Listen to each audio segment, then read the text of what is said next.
আসসালামু আলাইকুম। আমার চ্যানেলে আপনাদের সকলকে স্বাগত। বঙ্গবন্ধুর কন্যা শেখ হাসিনা, বাংলাদেশের সাবেক প্রধানমন্ত্রী, তিনি বাংলাদেশে এই মার্চে চলে আসার জন্য উদগ্রীব হয়ে বসে আছেন এবং যত সম্ভব তিনি বাংলাদেশে খুব আর্লি চলে আসার জন্য চেষ্টা করছে এই মার্চের মধ্যেই। কিন্তু ইন্ডিয়া কিছু ওনার সিকিউরিটির কারণে ওনাকে বাংলাদেশে আসতে দিচ্ছে না এবং ইন্ডিয়ার প্রধানমন্ত্রী নরেন্দ্র মোদী এবং ইন্ডিয়ার নিরাপত্তার প্রধান এনএসএর প্রধান অজিত দোভাল শেখ হাসিনার সাথে গতকাল দেখা করেন। এই বিষয়ে ওনাকে বোঝানোর চেষ্টা করেন যে আপনার এখনো বাংলাদেশের নিরাপত্তা হুমকি আছে, এখনো পরিবেশ ওই পর্যায়ে চলে যায়নি, আপনি খুব তাড়াতাড়ি শীঘ্রই মার্চে যাতে বাংলাদেশে চলে আসতে পারেন। কিন্তু এটা সত্য, বাংলাদেশে এই মার্চে অনেক বড় খেলা হবে, তার প্রক্রিয়া চলতেছে এবং কূটনীতিক যত কিছু করার ইন্ডিয়া এবং আমেরিকা মিলে করতেছে। অলরেডি এই সরকার নড়বড়ে হয়ে যাওয়ার পথে, কিন্তু ভিজিবল হচ্ছে না, জনগণকে বুঝতে দিচ্ছে না। কিন্তু তাদের অ্যাক্টিভিটিস দেখেই বুঝতে পারবেন, তাদের কথাবার্তা দেখেই বুঝতে পারবেন তাদের এখন পরিস্থিতি কি। তারা এখন বিএনপির প্রভাবশালী নেতা ফজলুর রহমানের পিছনে লেগেছে। তিনি মুক্তিযুদ্ধের সপক্ষে শক্তি, মুক্তিযুদ্ধের পক্ষে কথা বলে, যারা মুক্তিযুদ্ধের বিপক্ষে শক্তি তাদের বিরুদ্ধে কথা বলে বিদায় ওনাকে অপমান করা হচ্ছে। কিন্তু আমার সবচেয়ে বড় দুঃখের বিষয় হচ্ছে উনি আওয়ামী লীগ করে না, কিন্তু ওনার পক্ষ হয়ে উনি মুক্তিযুদ্ধের সপক্ষে শক্তি বিদায় আওয়ামী লীগের সকলে ওনার পক্ষে দাঁড়িয়েছে এবং আমিও মুক্তিযুদ্ধের সপক্ষে শক্তি ওনার পক্ষে আসি। বিএনপি কেন ওনার পক্ষে দাঁড়াচ্ছে না? ওনার ছবি ঢাকা ভার্সিটির সামনে পুরানো হচ্ছে, জুতা পিটা করা হচ্ছে, অপমান করা হচ্ছে। সকলে মুক্তিযুদ্ধের সপক্ষে শক্তি ফজলুর রহমানের পাশে দাঁড়ান। বাংলাদেশের মধ্যে শেখ হাসিনা অতি শীঘ্রই ফিরে আসছে। যদি মার্চে সবকিছু ঠিকঠাক থাকে হয়তো মার্চেই ফিরে আসছে। শেখ হাসিনা চাচ্ছে যে উনি মারা গেলে মারা যাক, তারপরও বাংলাদেশে মার্চে ফিরে আসবে। কিন্তু ইন্ডিয়ার প্রধানমন্ত্রী আর এনএসএর প্রধান অজিত দোভাল ওনাকে বাংলাদেশে ফিরতে দিচ্ছে না। ওনারা আরো সকল কিছু প্রক্রিয়া ওনাদের হাতের মুঠোয় নিয়ে আসুক, তারপরে সকল কিছু ঠিকঠাক হলে বাংলাদেশে শেখ হাসিনাকে পাঠাবে। এই সকল বিষয় নিয়ে ওনাদের মধ্যে অনেকক্ষণ দীর্ঘক্ষণ আলাপ হয় নরেন্দ্র মোদী এবং অজিত দোভালের সাথে। এখন বাংলাদেশে শেখ হাসিনা আসার পরে বাংলাদেশে কি পরিস্থিতি হবে, বা বাংলাদেশে আসার প্রস্তুতি শুরু হওয়ার পর যখন এটা সকল দিকে ছড়িয়ে যাবে তখন বাংলাদেশের কি পরিস্থিতি হবে, সেটা হচ্ছে মেইন ফ্যাক্ট। বাংলাদেশের এখন আপামর জনতা, মুক্তিযুদ্ধের সপক্ষে শক্তি সকলেই বসে আছে, শুধু শেখ হাসিনা কখন বাংলাদেশে আসবে, কখন আমরা এয়ারপোর্টে যাব। কোটি কোটি মানুষ এই জন্য বসে আছে। এটাই হচ্ছে শেখ হাসিনার প্রতি ভালোবাসা, এটা হচ্ছে বঙ্গবন্ধুর প্রতি ভালোবাসা, এটা হচ্ছে মুক্তিযুদ্ধের সপক্ষের মানুষ যারা আছে তাদের ভালোবাসা। তারা এখন কোণঠাসা হয়ে আছে বিদায় তাদের সংখ্যা কম মনে হচ্ছে, কিন্তু বাংলাদেশে মুক্তিযুদ্ধের সপক্ষে শক্তির সংখ্যা কোটি কোটি। 90% কাছাকাছি বাংলাদেশে মানুষ আছে যে মুক্তিযুদ্ধের সপক্ষে শক্তি। হয়তো 10% মানুষ মুক্তিযুদ্ধকে মনে প্রাণে লালন পালন করেন। তাই আপনারা কেউ ধৈর্যহারা হয়েন না।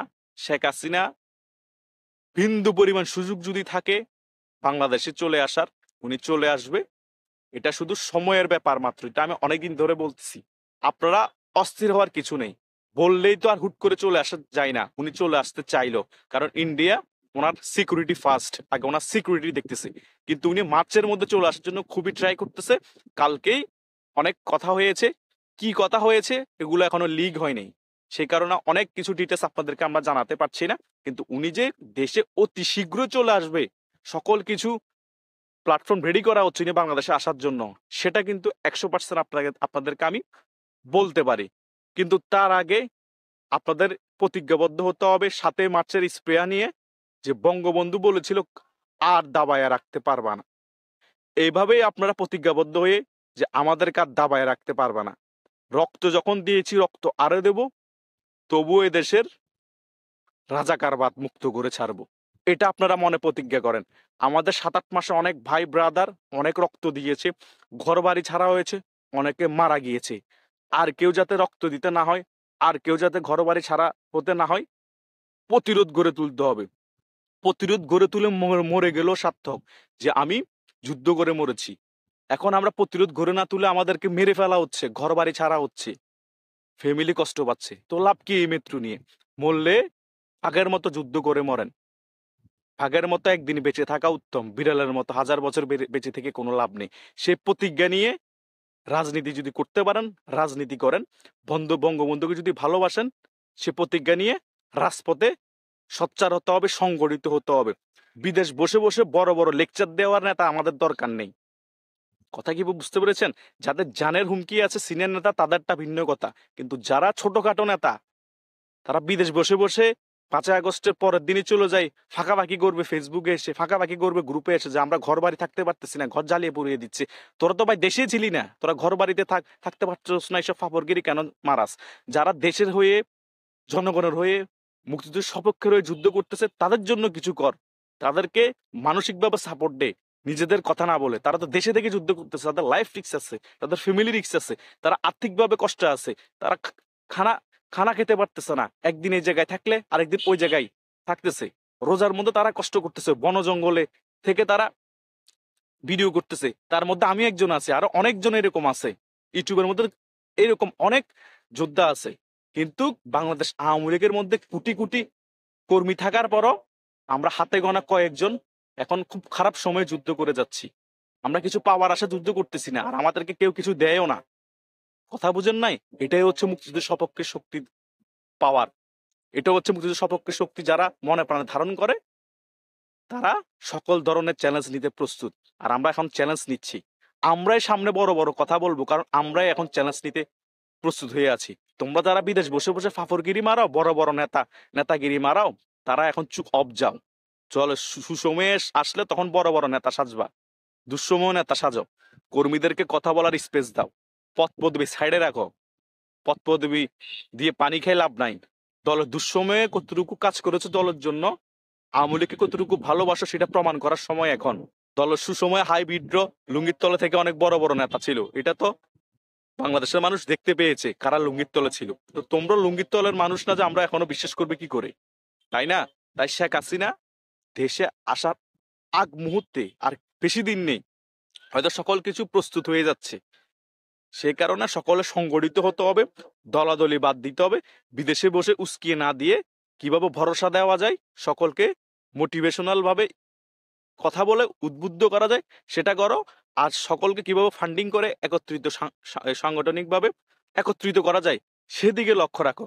বিদেশ বসে এই কাজগুলা করো, কারণ তোমরা সেভে আসো, আর দেশের গুলা সেভে নেই। তাদের সাথে ওইভাবে আচরণ করবা, তারাই দলটাকে এখনো টিকিয়ে রাখছে। বাংলাদেশ আওয়ামী লীগে কিছু মানুষ আছে তাদের লাইফ রিস্ক নিয়ে আওয়ামী লীগকে এখন কথা বলে টিকিয়ে রাখছে। তাদের কথা বলতে হবে, তাদেরকে ক্রেডিট দিতে হবে, তাহলে তারা আরো উদ্বুদ্ধ হবে। তোমরা নিজেরা বিদেশ বসে বসে ক্রেডিট নিলে তারা উদ্বুদ্ধ হবে না। আর তোমরা দলের জন্য কোনো কাজও করতেছো না।